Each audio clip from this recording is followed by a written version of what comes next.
यो wallpaper pasting गर्नको लागि चाहिँ लेबल मिलेको भित्ता चाहिन्छ, जस्तै प्लास्टर गरेको वाल भयो, प्लाइबोर्ड राखेको वाल भयो, जिप्सन बोर्ड र फल सिलिङ राखेको वालहरू जुनसुकै क्षेत्रमा लगाउन मिल्छ। त्यसको लागि भित्ताको सर्फेस चाहिँ लेबल मिलेको हुनुपर्ने छ।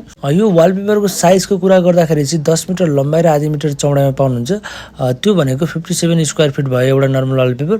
अर्को हजुरले पाउनुहुन्छ 10 मिटर लम्बाइ र 1 मिटर चौडाइमा पाउन सक्नुहुनेछ।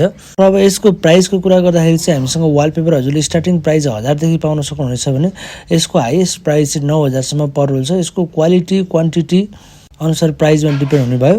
र हामीले यो वालपेपर लगाउँदा जहिले पनि फेभिकल मिक्स गरेर पेस्टिङ गर्ने हुँदा एकचोटि लगाइसकेपछि 10 देखि 15 वर्ष मजाले जानेछ।